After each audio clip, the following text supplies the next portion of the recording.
Here we have a problem with fluid dynamics, so there's a Bernoulli equation problem. So let's start with Bernoulli's equation and see if we can simplify it.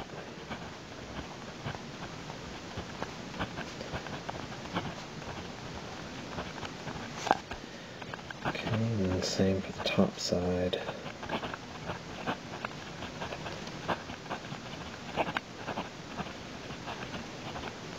So, let's see, what are we told here? We're told that the vertical pipe is open to the air at both ends. A pump is attached to the bottom of the pipe, which provides an additional 55,000 pascals worth of pressure. So the pressure at the bottom of the pipe is going to be atmospheric pressure plus the pump.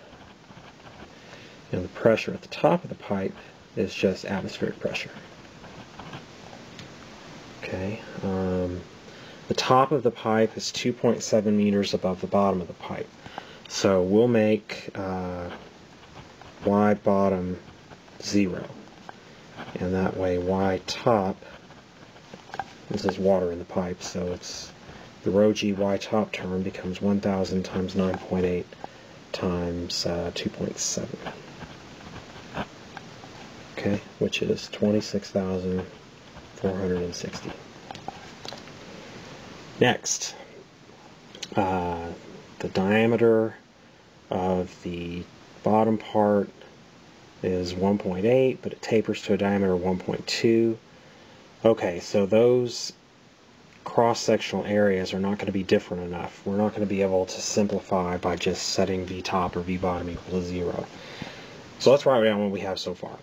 I have, over on the left side, I've got 101,300 plus 55,000 for the pressure, 0 for rho g y bottom, and then 1/2 rho v bottom squared is 500 v bottom squared, right? Because 500 is 1/2 times 1,000. And then on this side, I got 101,300 plus 26,460, which is the rho g y top term, plus 500 v top squared. So this simplifies to, if I subtract 101,300 from both sides, this is just 55,000 plus 500 v bottom squared is equal to 26,460 plus 500 v top squared. We'll just leave it at that for now. I'm going to need to figure out a relationship between v bottom and v top. And to do that, I'm going to have to use continuity, right? So the continuity equation tells me that the flow rate for the top of the pipe is equal to the flow rate for the bottom of the pipe.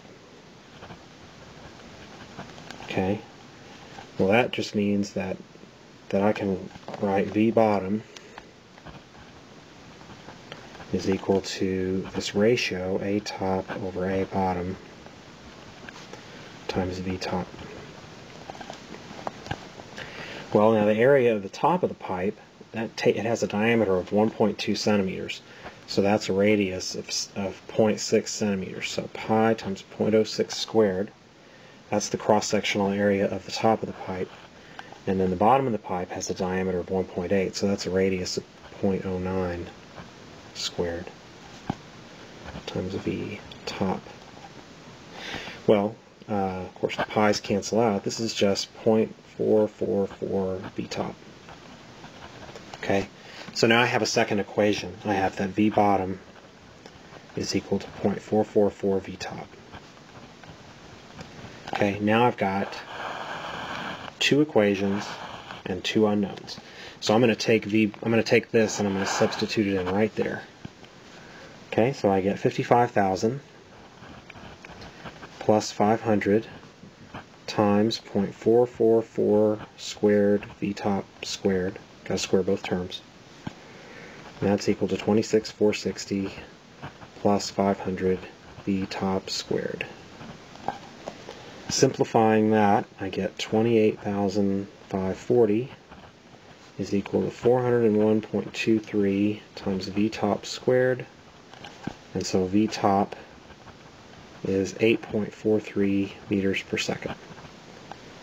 So, from Bernoulli's equation, I have managed to solve for the velocity of the water coming out of the top of the pipe. And if I wanted to, I could tell you the velocity of the water going into the bottom of the pipe. That was the only thing that was unknown. Now, how are we going to use that? Well, in the last sentence, it says, how long does it take to fill a 3-gallon container of water coming out of the top end of the pipe? Okay, so that flow rate, A top, B top, that's equal to a volume per second. So that's 3 gallons divided by the time that it takes. Well, but, okay, A top, that's pi times 0.06 squared, and V top is 8.43. Now 3 gallons, okay, let's go over here just for a second. 3 gallons, if I'm going to convert that, the conversion factor is that it's 3.786 times 10 to the minus 3 cubic meters per gallon. So 3 gallons is equal to 0.01136 cubic meters. All right, so